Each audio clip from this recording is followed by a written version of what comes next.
Welcome back to Walnut Racing, and in today's episode we carry on in part 2 of fixing things wrong with the lemon.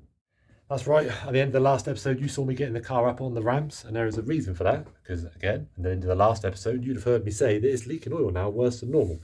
I'm pretty certain I sussed out where it was. I kind of knew where it's leaking from anyway, I just don't know why it's got worse. So we're going to crack on with that. We're also going to be doing the handbrake, because the handbrake is woeful on it. And I think I'm probably going to do a couple of little nice jobs while I'm here as well. Maybe tweak a few things, a few styling things, who knows. But stay tuned if you want to find out.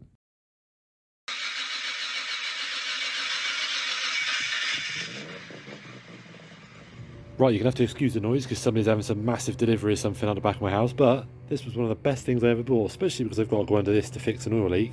But it's a stool from Lidl. The middle of Lidl, coming in clutch again. So it's a stool when you need it. And you can pull this and it lies flat like a creeper. Check that out.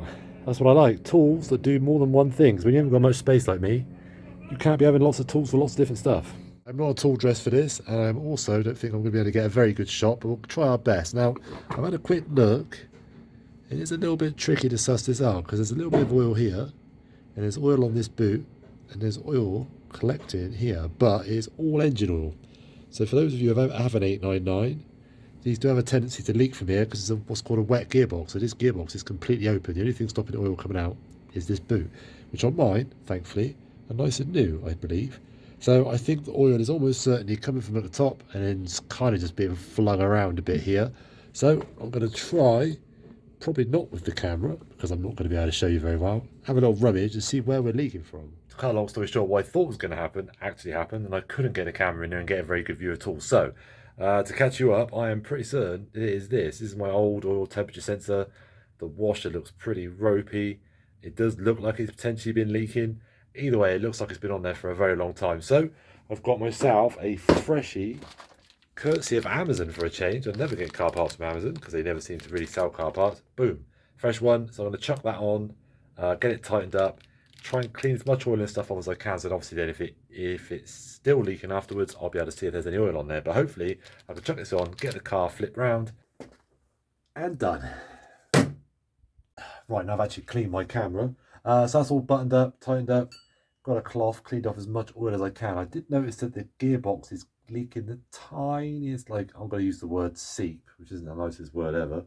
Gearbox oil. I think it's just one of the CV boots. Not enough that I'm bothered about, but I am going to check the gearbox oil while I'm down here, just in case. So I'd rather not toast this if I can. It's just very much a case of taking off the like Allen bolt, if you want to call it that, fill neck, and just having a little look in there, make sure there's enough in it. I'll top it up if needed. Otherwise, I'll be chucking this car back down off these ramps, getting it flipped around, and doing the handbrake, because it'd be quite nice to park it and then it still be where I leave it when I come back. Well, it's a new day, and I'm going to start today's video off by saying, don't be like me, or at least to some extent, because I have, probably for the first time in a long time, bolted the bumper back up completely. So all 4 bolts at the front, the side bolts, the whole shebang. And one, I haven't really tested I fixed the heating problem, because I need to take it for a proper drive and burp the system. If I haven't, I'm probably going to have to take it off again.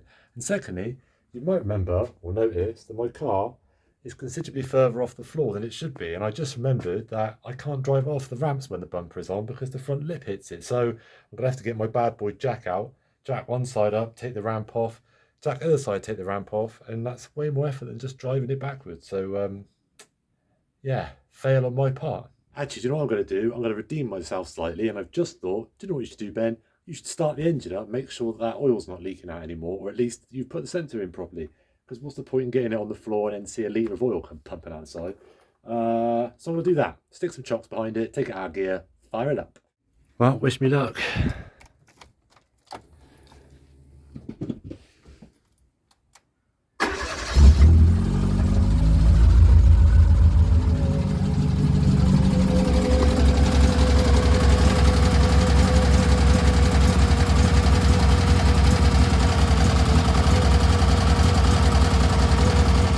I'm just going to say, for many years, I used to work on cars for years with one of those really basic jacks. I cannot recommend enough that if you work on cars even semi-regularly, getting yourself one of these proper like race jacks is just so much safer, so much easier, and it will last forever. I actually got this one Arkan one is about £90 and it has been absolutely mint. Okay, all sorted. I obviously didn't drop too much oil when I took the centre out because the oil was fine.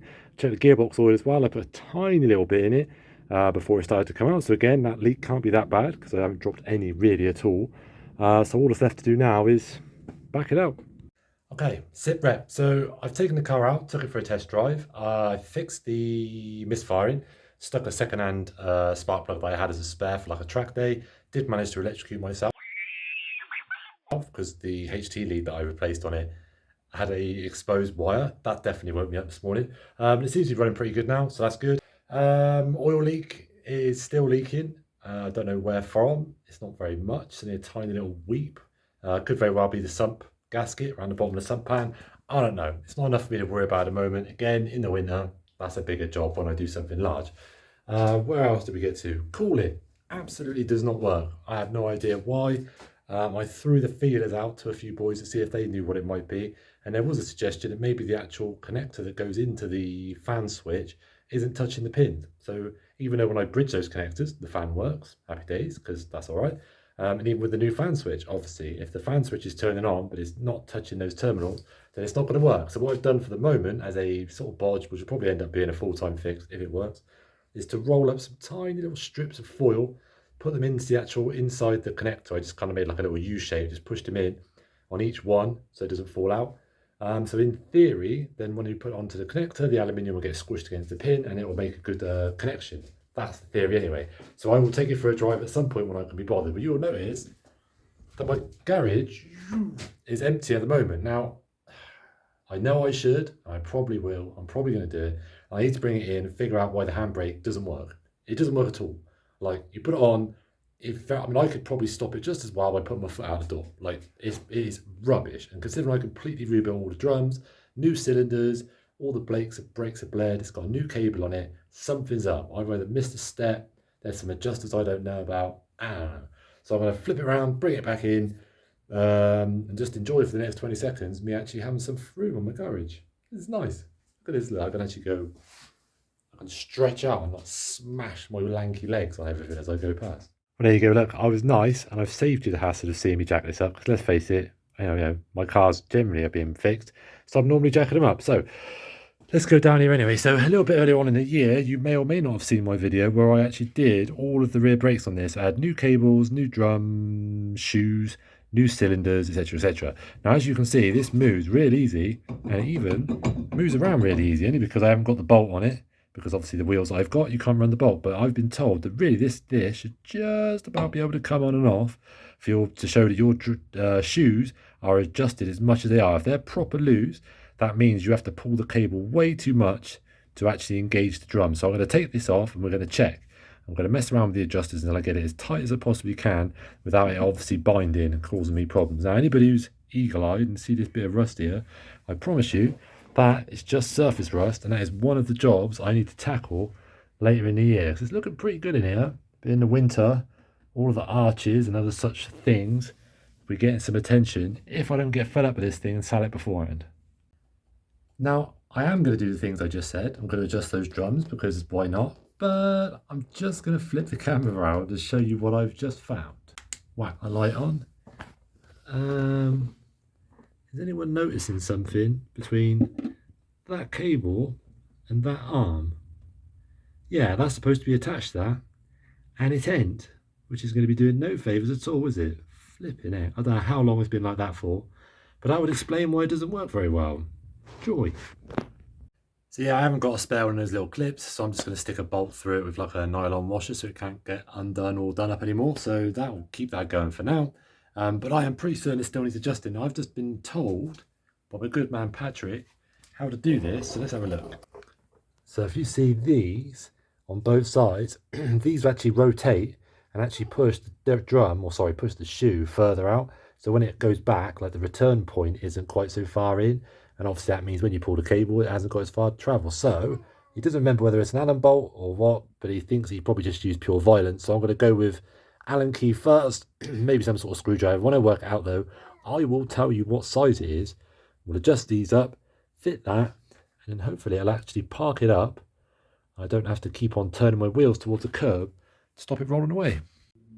Now, I cannot recommend one of these boxes enough. If you do track days, and even if you don't, whatever car you own, get one of these and stack it full of everything you will ever need. I've got every type of fuse, relays I had on my turbo one. I've got spare bolts, spare clips, spare number plate, spare headlight bulbs. I've got fittings for things. Some of these are for the turbo one, admittedly. But then when I go on a track day, I've got all the random little bits I need. And when you're at home, it's a lot easier to find it. It goes without saying, don't be a complete turnip. Actually use a decent bolt, because obviously there's not a lot of tension on it really. But you don't want it snapping after you've put your handbrake on, would you? Because that'd suck. There you go, looks something like this. This one's obviously too long, but again, it's only just to get me out of a pinch. But it's important to remember that, I mean, the likelihood of it happening is pretty slim, but you want a bolt where it's not threaded the whole way down, because the threads are obviously not built for being pulled from the side. So it could snap. It could snap on one of these threads here. Whereas now, my handbrake's going to be pulling on this top bit, and it should be okay. Like I said, I will eventually get a proper pin for this. Right, now that's all bound up. Let's give it a try.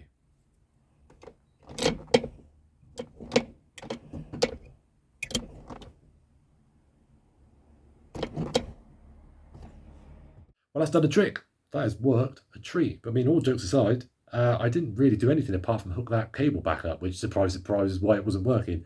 The shoes probably could do with being done up at some point, but I didn't want to like break my luck, if you know what I mean. Everything was going really well. It was a super quick job. The car was only in here for like 2 days.